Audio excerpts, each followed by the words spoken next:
Calcium, இரும்புச்சத்தை அதிகரிக்கிறதுக்கு, ரத்த சோகை நீக்கிறதுக்கு நீங்க எந்த ஒரு ஃபுட் ஐட்டம் தேடி போகணும்னு அவசியம் கிடையாது. இந்த ஒரு சீட்ஸ் போதும். இதுவே நல்ல ஒரு நிரந்தர தீர்வா இருக்கும். பெண்களுக்கு ஏற்படக்கூடிய கர்ப்பப்பை சம்பந்தமான பிரச்சனைகளுக்கு இது நல்ல ஒரு பெஸ்டான சொல்யூஷனா இருக்கும். இதுக்கு பேர் சாலியா விதை, இங்கிலீஷ்ல ஹலிம் சீட்ஸ் சொல்லுவாங்க. இது உங்களுக்கு நாட்டு மருந்து கடைகள்லயே கிடைக்கும். நைட்டு தூங்க பிறக்க முன்னாடி கொஞ்சமா சீட்ஸ் எடுத்து தண்ணியில இந்த மாதிரி நல்லா ஊற வச்சுக்கோங்க. மறுநாள் காலையில பார்த்தோம்னா சீட்ஸ் இந்த மாதிரி தான் இருக்கும். இந்த ட்ரிங்க் ஹேர் ஃபால் கண்ட்ரோல் பண்றதுக்கும் ஹேர் ரீக்ரோத்துக்கு ஹெல்ப் பண்ணும். வெயிட் லாஸ் பண்ணணும்னு நினைக்கிறாங்க, பிசிஓடி பிசிஓஎஸ் பிரச்சனை இருக்கவங்களுக்கு நல்ல ஒரு பயனுள்ளதா இருக்கும்.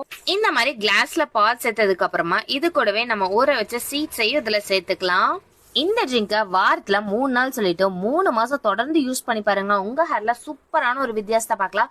இதனோட டிஃபரன்ஸ் நீங்க 1 மந்த்லயே உங்களால உணர முடியும். இது கூட நான் 1 ஸ்பூன் அளவு பிரவுன் சுகரையும் சேர்த்துக்க போறேன். இதை நல்லா மிக்ஸ் பண்ணிக்கோங்க. மிக்ஸ் பண்ணிட்டு இதை தொடர்ந்து வாரத்துல 3 நாள் சொல்லிட்டு 3 மாசம் தொடர்ந்து